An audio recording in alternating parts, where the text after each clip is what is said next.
خاصہ کل ضرورت پڑ گئی تو انسان کسی سے بھی لے سکتا ہے، مگر وہ دنیا وہ ہے کہ جہاں کسی سے لے نہیں سکتا ہے، بلکہ اگر کسی کا حق ہے تو خود دینا پڑے گا۔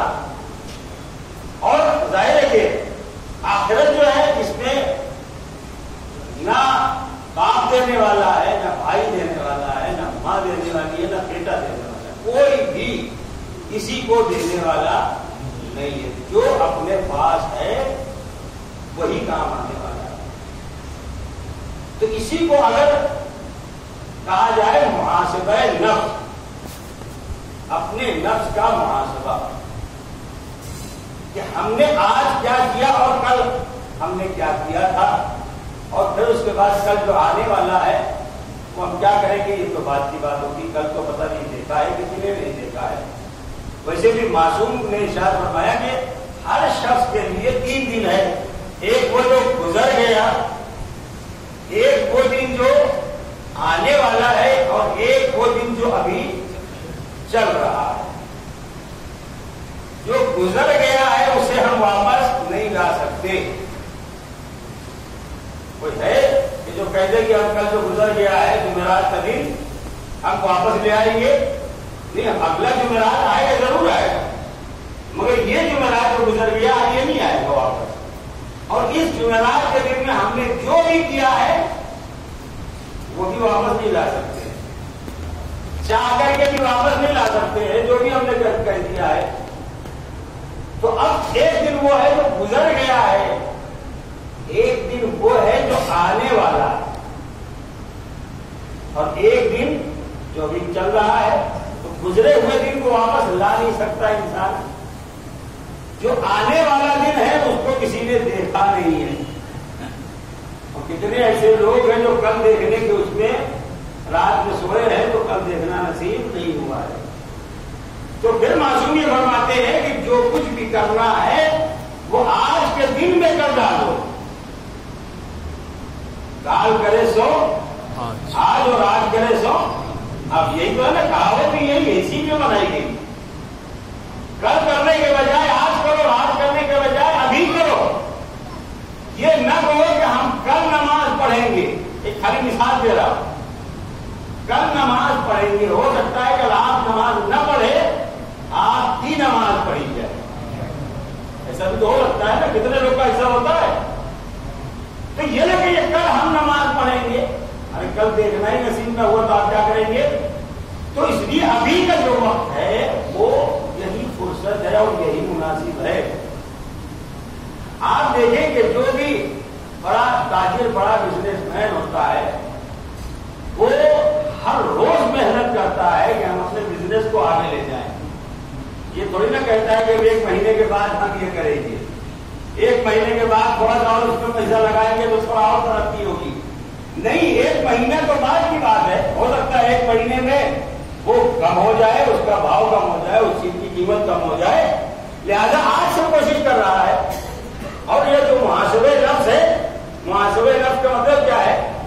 محاسبہ نفس کا مطلب یہ ہے کہ ہم اپنے آپ میں غور کریں کہ ہم نے کل کیا کیا ہے اور آج ہم کیا کر رہے ہیں، کل ہم نے کتنی نیکیاں کی ہیں اور کتنے گناہ کیے ہیں، اس کا حساب لگانا ضروری ہے۔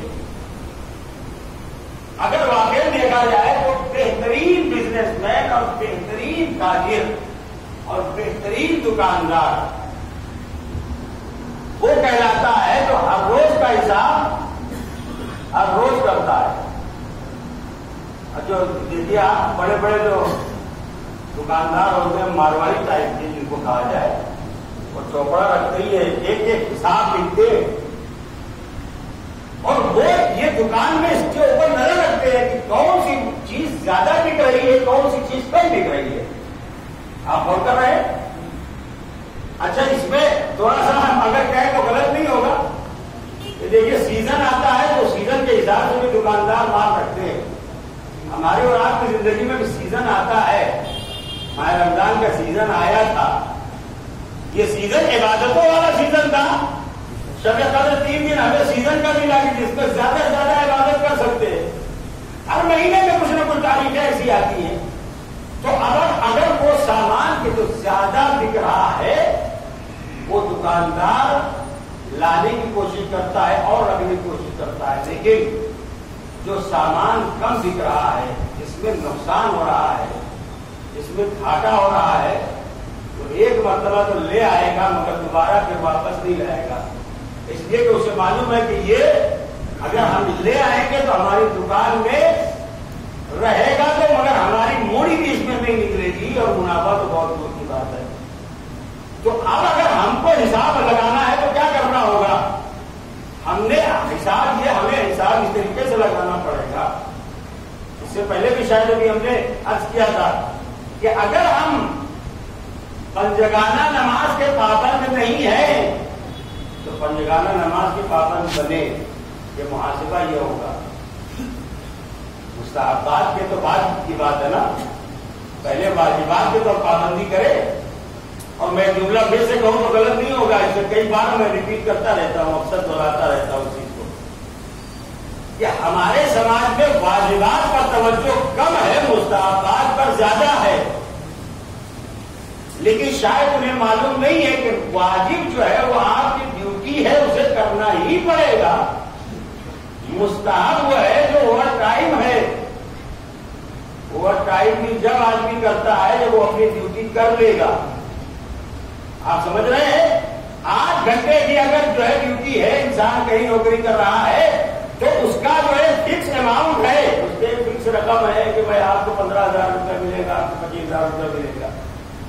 لیکن اوور ٹائم آپ نے کیا 4 گھنٹے، پتا چلا 4 گھنٹے ہی میں 15,000 روپے مل گیا. ارے صاحب تو پھر ہم یہ ڈیوٹی کیوں کریں؟ کہا نہیں، یہ ڈیوٹی تو آپ کو کرنی پڑے گی تب اوور ٹائم کا ملے گا. تو اوور ٹائم کا یہ 4 گھنٹے کا 15,000 کیوں ملا؟ کہا اس لیے کہ وہ آپ کی ڈیوٹی میں شامل نہیں ہے. آپ اپنی مرضی سے کر رہے ہیں، خوشی سے کر رہے ہیں. آپ اگر نہیں بھی کریں گے تو آپ کے اوپر کوئی بھی بات نہیں آئے گی. کمپنی کی طرف سے، کارخانے کی طرف سے، مالک کی طرف سے آپ کے اوپر کوئی پریشر نہیں آئے گا. اب بس یہی مسئلہ ہے واجب کا. واجب کریں گے تو آپ کو ثواب ملے گا، نہیں کریں گے تو آپ کو عذاب ملے گا. لیکن ثواب جو ہے واجب کا ایک فکس ہے. مستحب کا ثواب اللہ زیادہ دیتا ہے. اب آپ پوچھیں کیسے، کیوں دیتا ہے؟ اللہ کہتا ہے میرے بندے میں نے تجھے اس کا حکم نہیں دیا تھا مگر تو نے کیا، تو تو نے اپنے حساب سے کیا ہے، ثواب میں اپنے حساب سے دوں گا. آپ کون کر رہے؟ تو مسئلہ کیا ہے کہ واجبات جب تک ہم انجام نہیں دیں گے تب تک مستحب کا بھی ثواب نہیں ملے گا. تو سب سے پہلا مسئلہ تو یہ ہے کہ ہم جب اپنے نفس کا محاسبہ کریں تو ہمیں یہ غور کرنا چاہیے کہ ہم نے واجبات کو نہیں ترک کیا ہے، محرمات کو تو نہیں انجام دیا ہے. واجب ليس منا من لم يحاسب نفسه كل يوم. امام فرماتے ہیں کہ جو ہر روز اپنا محاسبہ نہیں کرتا وہ ہم میں سے نہیں ہے. اب محاسبے کی ایک مثال اللہ آپ کو دیتے ہیں. چھوٹے بچے جو اسکول میں پڑھتے ہیں ان کو ہوم ورک ملتا ہے. کچھ بچے وہ ہوتے ہیں جو ٹائم سے ہوم ورک کرتے ہیں، کچھ بچے وہ ہوتے ہیں جو اسکول سے آنے کے بعد کھیل میں لگ جاتے ہیں اور ہوم ورک کرنا بھول جاتے ہیں. لیکن وہ تو بھول گئے. اب جب دوسرے دن صبح اسکول تو جانا ہی ہے، جب اسکول کا ٹائم آتا ہے تو وہ آنا کالی کرتے ہیں، کہتے ایگزام میں ہم اسکول نہیں جائیں گے. ماں باپ پوچھتے کیوں نہیں جاؤ؟ کہتے ہوم ورک نہیں کیا ہم نے لیسن نہیں کیا ہے. تو نہیں کیا ہے تو کیا ہوا؟ جاؤ. کالی جائیں گے اگر وہاں تو وہاں ٹیچر ہے اور ٹیچر جو ہے وہ ہم سے پوچھیں گے تم کو ہم نے جب کل ہوم ورک دیا تو وہ تم نے کیوں نہیں کیا. آپ خالی اس پہ ذرا غور کریں. ایک چھوٹا سا بچہ ہے، اسے ایک دن کا ہوم ورک ملا ہے، 2 صفحے کا 5 صفحے کا جو بھی ملا ہے، وہ اگر نہیں کر کے جا رہا ہے تو اسے یہ ڈر لگا ہوا ہے کہ ٹیچر سے ڈانٹ پڑے گی.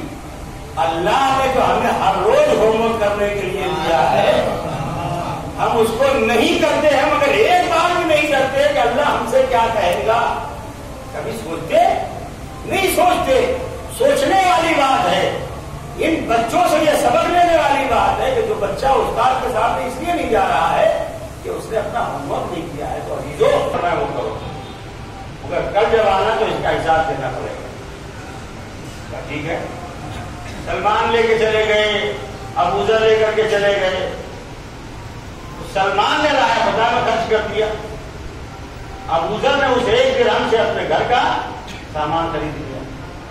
سلمان ایسے 10ویں درجے کو تھوڑی نا فائز ہو گئے، ایمان کے 10ویں درجے پر ایسے تو نہیں فائز ہوئے نا، اور سلمان بن حضرت ایسے نہیں بن گئے۔ سلمان نے راہ خدا میں خرچ کر دیا، ابو ذر نے گھر کا سامان خرید لیا۔ دوسرا دن آیا تو پیغمبر نے ایسے ہی حساب نہیں دیا، آگ جلوائی، اس کے اوپر ایک پتھر رکھا، اور جب پتھر کو گرم ہو گیا تو سلمان سے کہا سلمان اس پہ کھڑے ہو جاؤ کو۔ سلمان کھڑے ہوئے اور سلمان نے کہا انفقت فی سبیل اللہ، آپ نے جو 1 درہم دیا تو میں نے اللہ کے راہ میں خرچ کر دیا۔ نیچے آ گئے، زیادہ دیر نہیں لگی نا۔ اب ابو ذر کھڑے ہوئے، تو یا رسول اللہ میں نے یہ سامان لیا، میں نے وہ سامان لیا، میں نے یہ سامان لیا، 2-3 سامان بنا پائے تھے کہ پیر جلنے لگے اور جلدی سے نیچے اتر آئے۔ پیغمبر نے فرمایا میں تو خالی تمہیں ایک مثال دے کے سمجھانا چاہ رہا تھا کہ تم 1 درہم کا حساب یہاں اس گھر پتھر پہ کھڑے ہو کے نہیں دے سکتے تو محشر کے میدان میں کیسے دے پاؤ گے؟ یاد رکھو جو کچھ بھی تمہارے پاس میں ہے تمہیں اللہ نے دیا ہے، ایک تو حلال کمانے کی کوشش کرو، اس کے بعد اس کو حلال میں خرچ کرنے کی کوشش کرو، پاک و پاکیزہ تمہارا حساب رہے تاکہ کل کو تمہیں وہاں پریشانی نہ ہو۔ مگر ہمارے معاشرے کی ایک پریشانی ہے، وہ یہ کہ ہم اپنا حساب نہیں رکھتے، دوسرے کا حساب ضرور رکھتے ہیں۔ ہر آدمی دوسرے کا حساب رکھے ہوئے ہے، دوسرے کے اوپر نظر رکھے ہوئے ہے کہ اس کا کہیں کوئی ضبطی ہو تو پکڑ لیا جائے، اپنے آپ کے بارے میں نہیں سوچ رہا ہے، لیکن ہر آدمی کو اپنے بارے میں سوچنا ہے۔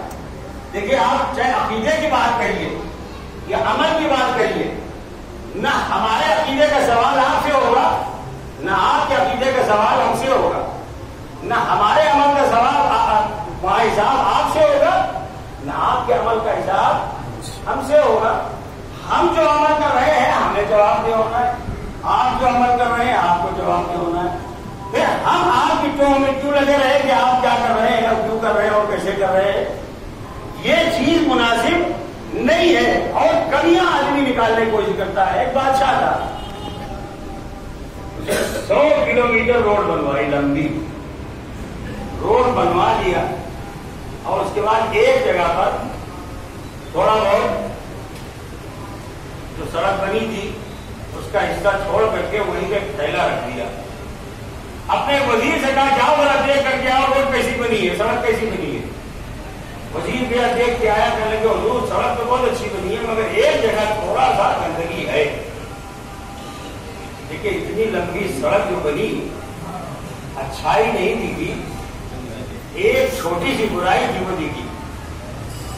دوسرے وزیر کو بھیجا، جاؤ تم دیکھ کر کے آؤ۔ وہ بھی گیا، پورا دیکھ کر کے آیا۔ اس نے کہا حضور ماشاءاللہ بہت اچھی سڑک بنائی ہے، مگر تھوڑی سی کمی رہ گئی ہے، اگر وہ بھی سدھر گئی ہوتی تو بہت اچھا ہوتا۔ کہا ٹھیک ہے۔ تیسرے وزیر کو بھیجا، تیسرا وزیر گیا، اس نے بھی دیکھا، مگر اس نے ایک کام کیا کہ جو وہاں کچرا تھا اس کو ایک کنارے کر دیا، اور جو تھیلا تھا وہ بادشاہ کے پاس لے کر کے آ گیا۔ کہنے لگا تم نے کیا دیکھا؟ بادشاہ نے پوچھا تم نے کیا دیکھا؟ اس نے کہا حضور سڑک بہت اچھی بنی ہے، جو وہاں گندگی تھی جو کچرا تھا وہ ہم نے ہٹا دیا ہے، اور یہ تھیلا میں آپ کے پاس لے کے آ گیا ہوں۔ کہا یہ تھیلا تمہارا انعام ہے، اس پہ کھول کے دیکھو، اس پہ پیسہ رکھا ہوا ہے۔ آپ وہ کر رہے ہیں، خالی کمیاں تلاش کرنے کی ضرورت نہیں ہے، اس کمی کو دور کرنے کی کوشش کیجیے۔ اگر واقعی کہیں لگتا ہے کہ یہ کمی ہے تو اس کو دور کرنے کی کوشش کیجیے۔ اپنے آپ میں سارا معاملہ، اپنا سارا سماج اور ساری سوسائٹی بہتر سے بہتر ہوتی چلی جائے گی۔ تو ہم سب کو اپنا اپنا حساب کرنا چاہیے۔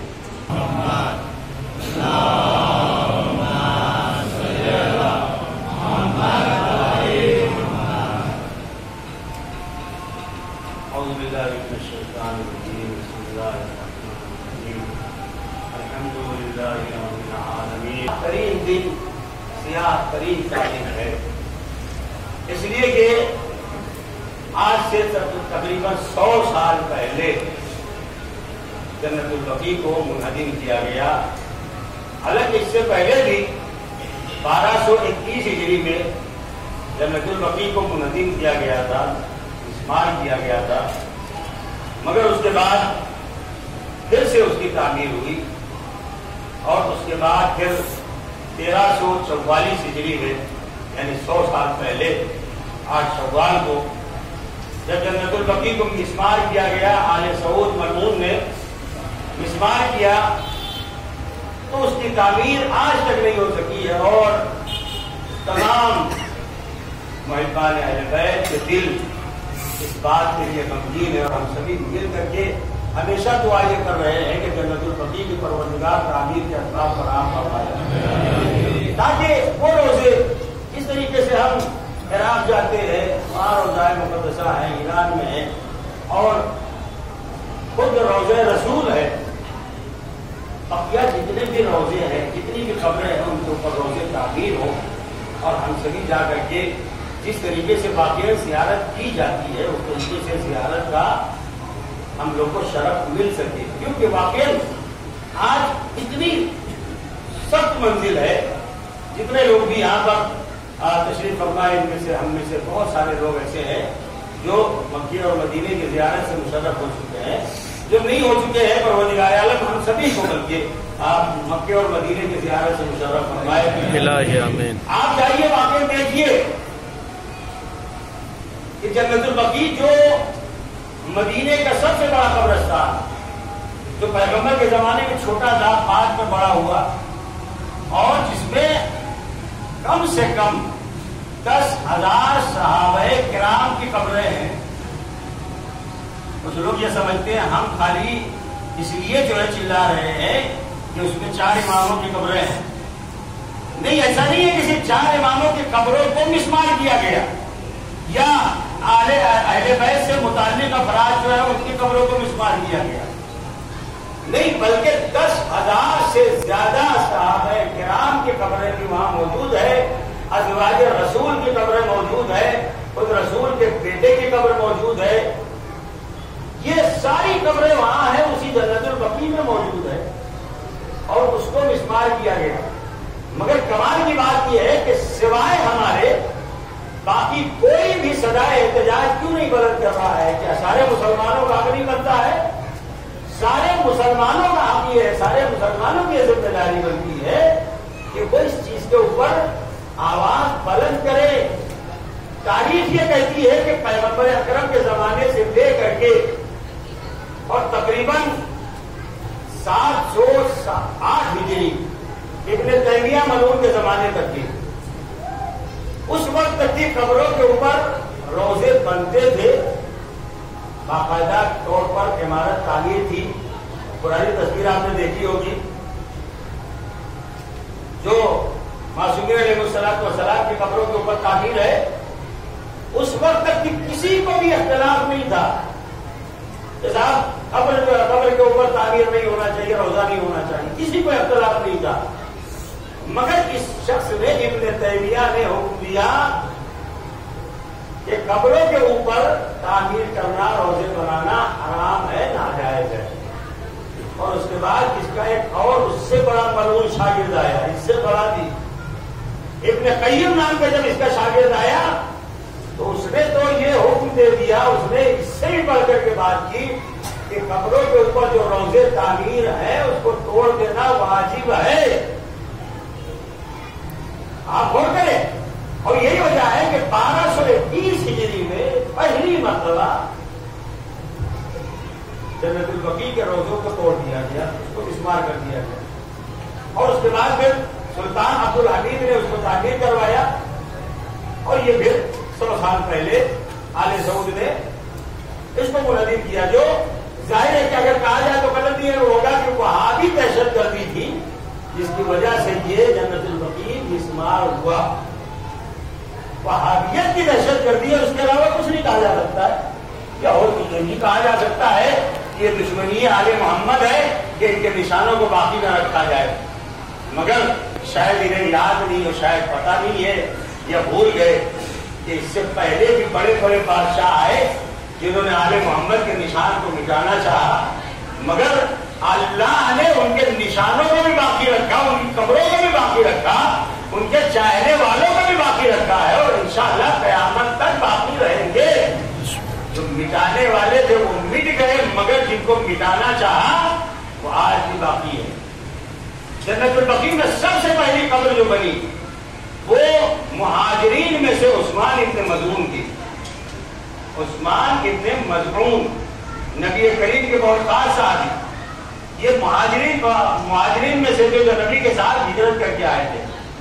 اور اس کے بعد دوسری قبر جو بنی اسعد ابن زرارہ کی، جو انصار میں سے تھے، مدینے میں رہنے والے تھے۔ مہاجرین ان کو کہا جاتا ہے جو نبی کے ساتھ ہجرت کر کے مکے سے آئے تھے، اور انصار انہیں کہا جاتا ہے جو مدینے میں تھے، نبی کے مددگار تھے۔ روایات کے اعتبار سے کہ پیغمبر اکرم ہر شب جمعہ قبروں کی زیارت کو جایا کرتے تھے، جا کے وہاں دعا کرتے تھے، وہاں فاتحہ خوانی کرتے تھے۔ یہ ساری روایات ہے، مگر آج آپ غور کریں، جن لوگوں نے میں نے پہلے عرض کیا کہ جو لوگ جا چکے ہیں انہوں نے یہ نظارہ دیکھا ہے کہ کسی کے قبرستان میں، بڑی سے بڑی قبرستان ہو دنیا میں، کسی قبرستان میں کہیں آپ کو فوجی نہیں ملیں گے، کہیں آپ کو سپاہی نہیں ملیں گے، کہیں آپ کو روکا نہیں جائے گا، کہیں آپ کے لیے ٹائم کی پابندی نہیں ہوگی سوائے جنت البقیع۔ جنت البقیع کے جو مدفون ہے وہ آج بھی مظلوم ہے، اس لیے کہ زندگی میں بھی مظلوم تھے اور شہادت کے بعد اس دنیا سے گزر جانے کے بعد بھی مظلوم۔ وہی قبر رسول پر روشنی ہے، نور ہے، مگر بالکل اسی کے سامنے اگر ایک روایت کے اعتبار سے مانا جائے کہ جناب فاطمہ زہرا سلام اللہ علیہا کی قبر ہے،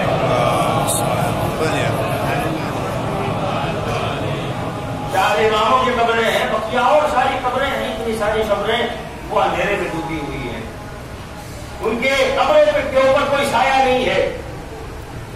یہ اس سے بڑا ظلم اور کیا ہو سکتا ہے؟ ہمارے اور آپ کو دل شکستہ ہے، دل ٹوٹے ہوئے ہیں، اور واقعی جب تک کہ یہ تعمیر نہیں ہو جائے گی، جب تک کہ بہرحال ہمارے دلوں کو سکون حاصل نہیں ہوگا۔ پروردگار عالم کی بارگاہ میں دعا ہے، پروردگارہ جو محمد والے محمد صلی اللہ علیہ وسلم جن لوگوں نے اس کو مسمار کیا ہے یا اس پر راضی ہے، ان کو نیست و نابود فرما۔